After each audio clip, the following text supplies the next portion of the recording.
എല്ലാവർക്കും Lakshmi's kitchen and ക്രിയേഷൻസിലേക്ക് വീണ്ടും സ്വാഗതം. ഇന്ന് ഞാൻ ബട്ടൂരയുടെ റെസിപ്പിയുമായിട്ടാണ് എത്തിയിരിക്കുന്നത്. ഇതിന് കൂടെ കഴിക്കാൻ പറ്റിയ അടിപൊളി ഒരു കോമ്പിനേഷനാണ് ചന മസാല. ഇതിനു മുമ്പേ റെസ്റ്റോറൻറ്റ് സ്റ്റൈൽ ചന മസാല ഉണ്ടാക്കുവാനായിട്ട് ഉള്ള ഒരു വീഡിയോ ഞാൻ ഇട്ടിരുന്നു. അപ്പോൾ ആ റെസിപ്പി നോക്കിയിട്ട് ചന മസാല കൂടി ഈ ബട്ടൂരയുടെ കൂടെ ഉണ്ടാക്കാവുന്നതാണ്. അപ്പോൾ ഈ ബട്ടൂര ഉണ്ടാക്കുവാനുള്ള ഇൻഗ്രീഡിയൻസ് എന്തൊക്കെയാണെന്ന് നമുക്ക് നോക്കിയിട്ട് വരാം. ആദ്യം തന്നെ ഞാൻ എടുത്തിരിക്കുന്നത് 2 കപ്പ് അൺബ്ലീച്ച്ഡ് ഓൾ പർപ്പസ് ഫ്ലവറാണ്. നിങ്ങൾക്ക് വേണമെങ്കിൽ മൈദയും ഉപയോഗിക്കാവുന്നതാണ്. റവ 3 ടേബിൾ സ്പൂൺ, കട്ട തൈര് 2 ടേബിൾ സ്പൂൺ, നെയ്യ് 2 ടേബിൾ സ്പൂൺ. ഇവിടെ ബേക്കിംഗ് സോഡ 1/4 ടീസ്പൂണും അതുപോലെ തന്നെ ബേക്കിംഗ് പൗഡർ 1/2 ടീസ്പൂണും എടുത്തിട്ടുണ്ട്. പഞ്ചസാര 1 ടേബിൾ സ്പൂൺ, ഉപ്പ് ആവശ്യത്തിന്.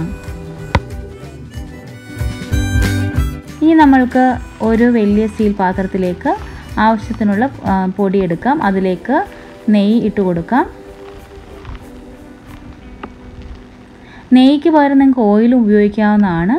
സ്പെഷ്യലായിട്ട് നമ്മൾ ഉണ്ടാക്കുമ്പോൾ നെയ്യ് ഇട്ടുണ്ടാക്കി കഴിഞ്ഞാൽ നല്ല ബട്ടൂരയ്ക്ക് നല്ല ടേസ്റ്റ് കിട്ടും.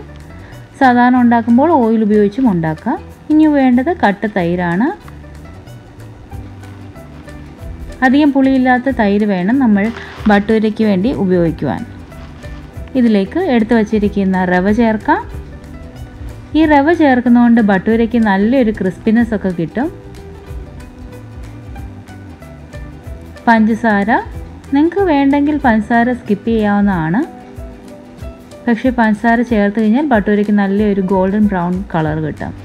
ഇതിലേക്ക് ബേക്കിംഗ് സോഡയും ബേക്കിംഗ് പൗഡറും ചേർക്കാം. ഞാൻ ഈസ്റ്റ് ഉപയോഗിച്ചിട്ടും ബട്ടൂര ഉണ്ടാക്കാറുണ്ട്.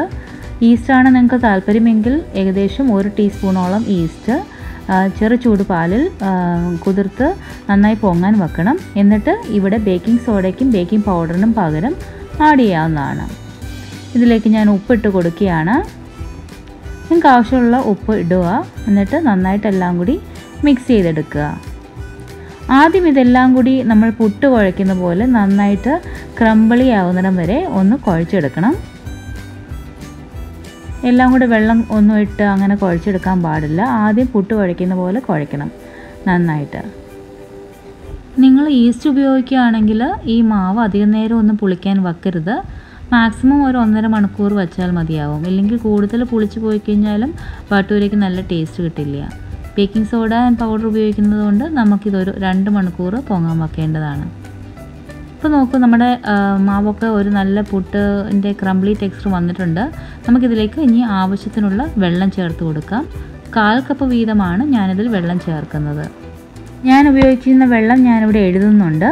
പക്ഷേ നിങ്ങളുടെ മാവ് അനുസരിച്ച് നിങ്ങൾ ചിലപ്പം വെള്ളം കൂട്ടുകയോ കുറയ്ക്കുകയോ ചെയ്യേണ്ടി വരും. ഇപ്പം ഞാൻ ഏകദേശം 1/4 കപ്പ് വെള്ളമാണ് ആഡ് ചെയ്തത്. അതെല്ലാം കൂടി നന്നായിട്ടൊന്ന് നമ്മൾ മിക്സ് ചെയ്തെടുക്കുകയാണ്. ഇനി കുറച്ചുകൂടി വെള്ളം ഒഴിക്കുക. ഏകദേശം 1/4 കപ്പ് കൂടി ഞാൻ ഒഴിച്ചു. ഇനി എല്ലാം കൂടി നന്നായിട്ട് കുഴച്ചെടുക്കുക.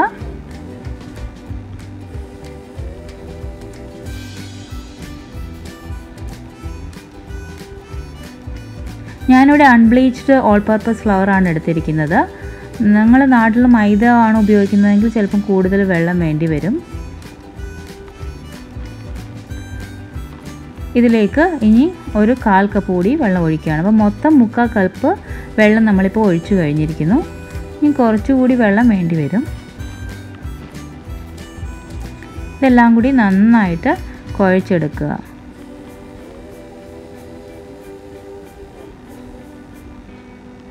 വളരെയധികം ഒരു ടേസ്റ്റി വിഭവമാണ് ബട്ടൂര. കുട്ടികൾക്കൊക്കെ വളരെയധികം ഇഷ്ടമുള്ള ഒരു സാധനമാണ്. നിങ്ങൾക്ക് ബ്രേക്ക്ഫാസ്റ്റിനും ഡിന്നറിനും ഒക്കെ ഉണ്ടാക്കാം.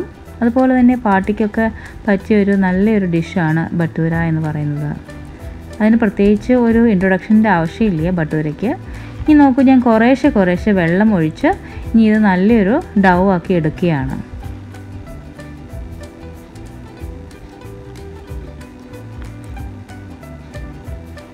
ഏകദേശം 1 കപ്പോളം വെള്ളം വേണ്ടി വരും. അതിൽ നിന്ന് കുറച്ച് കുറവ് മാത്രമേ വെള്ളം കുറയുന്നുള്ളൂ. 1 കപ്പിൽ നിന്ന് കുറച്ച് കുറവ് വെള്ളം. അപ്പോൾ നല്ലൊരു ബോളായി കഴിയുമ്പോൾ അതിലേക്ക് കുറച്ചുകൂടി വെള്ളം നമ്മൾ ചേർത്ത് ഒന്നുകൂടി നന്നായിട്ട് കുഴച്ചെടുക്കേണ്ടതുണ്ട്. എത്ര നന്നായിട്ട് കുഴയ്ക്കുന്നോ അത്ര നല്ല സോഫ്റ്റ് ആയിരിക്കും നിങ്ങളുടെ ബട്ടൂര.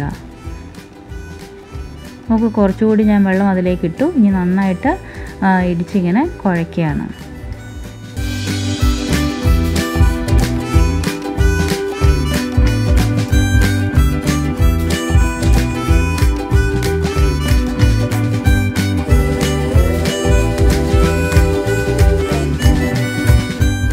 വീണ്ടും ആവശ്യമുണ്ടെങ്കിൽ കുറച്ചുകൂടി വെള്ളം ചേർത്ത് കൊടുക്കാം. എന്നിട്ട് നല്ലതായിട്ട് സോഫ്റ്റ് ആകുന്നിടം വരെ ഇങ്ങനെ നമ്മൾ കുഴച്ച് കൊടുക്കണം. നല്ലൊരു സോഫ്റ്റ് ഡോ ആണ് നമുക്കിവിടെ വേണ്ടത്. ഏകദേശം 5 തൊട്ട് 10 മിനിറ്റ് വരെ, 5 മിനിറ്റ് മതിയായിരിക്കും. അത്രയും നേരം ഞാനിവിടെ നന്നായിട്ട് കുഴച്ചിട്ടുണ്ട് ഈ മാവ്. ഇനി നമുക്ക് ഇതിൻ്റെ മുകളിലേക്ക് കുറച്ച് ഓയിൽ തേച്ച് കൊടുക്കാം. അപ്പോൾ നമ്മളിത് ഏകദേശം 2 മണിക്കൂർ പൊങ്ങാൻ വെക്കണം. അപ്പം അതിന് കട്ടയൊന്നും കെട്ടാതിരിക്കാൻ വേണ്ടിയാണ് ഈ ഓയിൽ ഇതിന് മുകളിൽ തേച്ച് കൊടുക്കുന്നത്. ഇനി ഇത് അടച്ച് ചെറു ചൂടുള്ള ഒരു സ്ഥലത്ത് നമുക്ക് പൊങ്ങാൻ വെക്കാം. ഇവിടെ ചൂട് കിട്ടാൻ വേണ്ടി ഓവനകത്ത് ലൈറ്റിട്ടാണ് വെക്കുന്നത്. നിങ്ങൾക്ക് വേണേൽ കൗണ്ടർ ടോപ്പിൽ ഒരു ടവലിട്ടിട്ടും ഇങ്ങനെ വെക്കാം. ഇപ്പോൾ ഏകദേശം 2 മണിക്കൂർ കഴിഞ്ഞിരിക്കുന്നു. നമ്മുടെ മാവൊക്കെ കുറച്ച് പൊങ്ങി വന്നിട്ടുണ്ട്. ഇപ്പോൾ തുറന്ന ശേഷം നമുക്കിതൊന്ന് കുഴയ്ക്കാം. ഇപ്പോൾ നല്ല സോഫ്റ്റായിട്ട് വന്നിട്ടുണ്ട് നമ്മുടെ മാവ്, കണ്ടാൽ തന്നെ അറിയാം. നമുക്കിതെടുത്തിട്ട് നല്ല സോഫ്റ്റ് ബോൾ ഉണ്ടാക്കി എടുക്കണം. അപ്പോൾ ബോൾ ഉണ്ടാക്കിയെടുക്കുമ്പോൾ പ്രത്യേകം ശ്രദ്ധിക്കേണ്ടത് ഇങ്ങനെ ഞെക്കിയിട്ട് വേണം ബോളാക്കി എടുക്കുവാൻ. അപ്പോൾ നമുക്ക് ഒട്ടും എന്താ പറയുക, വിള്ളലില്ലാത്ത നല്ല ബോൾസ് കിട്ടും. അപ്പോൾ നമ്മളുടെ ബട്ടൂര ഉണ്ടാക്കിയെടുക്കുമ്പോൾ നല്ല റൗണ്ട് ഷേപ്പിൽ, അല്ലെങ്കിൽ നിങ്ങൾ ഏത് ഷേപ്പിലാണോ നല്ലതായിട്ട് പൊങ്ങി വരും. അപ്പം നമ്മളുടെ ബോൾ ഉണ്ടാക്കുമ്പോൾ പ്രത്യേകം ശ്രദ്ധിക്കുക, അതിൽ ഒരിക്കലും ഇങ്ങനെ വിള്ളലുണ്ടാവാൻ പാടില്ല. അപ്പോൾ ഇങ്ങനെ ചെയ്തെടുക്കുകയാണെങ്കിൽ വിള്ളലുണ്ടാവാത്ത സോഫ്റ്റ് ബോൾസ് ഉണ്ടായി കിട്ടുന്നതായിരിക്കും. നോക്കൂ, നല്ല സോഫ്റ്റ് ബോളാണ്. അതുപോലെ പുറകിലൊന്നും വിള്ളലില്ല. ഇനി നന്നായിട്ട് ഇതിങ്ങനെ ഉരുട്ടിയെടുക്കണം.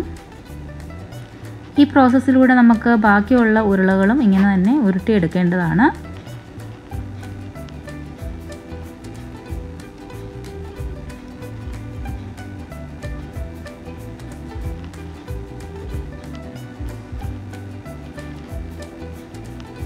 ഇവിടെ ഞാൻ എല്ലാ ബോൾസും ഇങ്ങനെ ഉരുട്ടിയെടുത്തിട്ടുണ്ട്. ഇവിടെ ഏകദേശം 10ഓളം ബോൾസ് നമുക്ക് ഇത്രയും മാവിൽ നിന്ന് കിട്ടിയിട്ടുണ്ട്. ഇനി ബട്ടൂര നമുക്ക് പരത്തിയെടുക്കാം. അതിനായിട്ട് ഇവിടെ ഞാനൊരു ചപ്പാത്തി പലക എടുത്തിട്ടുണ്ട്. അതോടൊപ്പം നമ്മൾ ഓയിലാണ് ഉപയോഗിക്കാൻ പോകുന്നത് പരത്തുവാൻ വേണ്ടിയിട്ട്. ഇവിടെ നമ്മൾ ഫ്ലോർ ഉപയോഗിച്ചിട്ടല്ല പരത്തുന്നത്. അതിനായിട്ട് ആദ്യം തന്നെ ഒരു ബോൾ എടുക്കുക, അതിൽ കുറച്ച് ഓയിൽ അപ്ലൈ ചെയ്യുക. ഇനി നല്ല റൗണ്ടായിട്ട് നമുക്ക് പരത്തിയെടുക്കാം. നിങ്ങൾക്ക് വേണമെങ്കിൽ ഓവൽ ഷേപ്പിലും പരത്തിയെടുക്കാവുന്നതാണ്. ഏത് ഷേപ്പാണോ നിങ്ങൾക്ക് ഇഷ്ടം ആ ഷേപ്പിൽ പരത്തിയെടുക്കുക.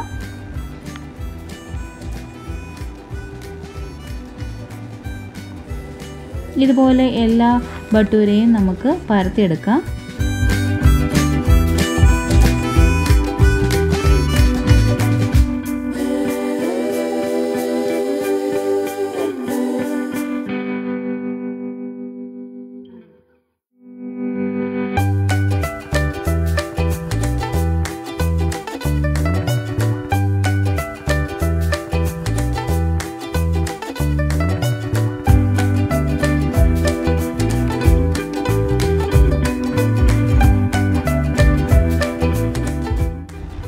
ഇനി അടുത്ത സ്റ്റെപ്പ് എന്ന് പറയുന്നത് നമുക്ക് ബട്ടൂരയൊക്കെ ഫ്രൈ ചെയ്തെടുക്കുകയാണ്. അതിനായിട്ട് ഓയിൽ ഞാൻ ഹൈ ഫ്ലെയിമിൽ ചൂടാക്കിയിട്ടുണ്ട്. ഇപ്പം നമുക്ക് ചെക്ക് ചെയ്ത് നോക്കി ആ ഡോ ഒക്കെ നന്നായിട്ട് പൊങ്ങി വരുന്നുണ്ട്. അതിനർത്ഥം നമ്മുടെ ഓയിൽ റെഡിയാണെന്നാണ്.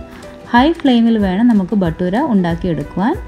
അതിനായിട്ട് നമ്മൾ പരത്തി വെച്ചിരിക്കുന്ന ബട്ടൂര അതിലേക്ക് ഇട്ട് കൊടുക്കാം.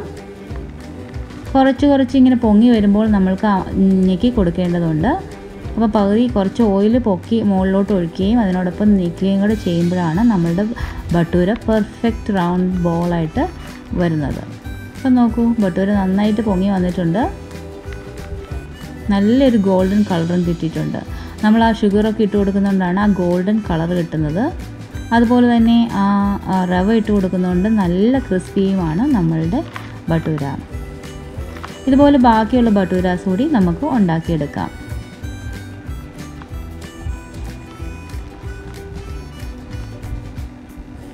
ഇവിടെ നമ്മുടെ ബട്ടൂര ചോലെ മസാലയുടെ കൂടെയാണ് ഞാൻ സെർവ് ചെയ്തിരിക്കുന്നത്. വളരെ നല്ല ഡിലീഷ്യസ് ആയിട്ടുള്ള ഒരു റെസിപ്പിയാണ് ഇത്. അതുപോലെ തന്നെ ഉണ്ടാക്കിയെടുക്കാൻ വളരെയധികം എളുപ്പമാണ്. നിങ്ങളും നിങ്ങളുടെ ഫാമിലിയും എല്ലാവർക്കും ഇത് വളരെയധികം ഇഷ്ടപ്പെടും. അതുകൊണ്ട് തീർച്ചയായിട്ടും ഉണ്ടാക്കി നോക്കുക. അതോടൊപ്പം എന്നെ കമൻറ്റ് എഴുതി അറിയിക്കുക. എല്ലാവർക്കും ഈ റെസിപ്പി ഇഷ്ടമായെന്ന് വിചാരിക്കുന്നു. അടുത്ത പ്രാവശ്യം കാണുന്നവരേക്കും bye bye and take care. Stay positive and be happy. Please subscribe to my channel, share and comment.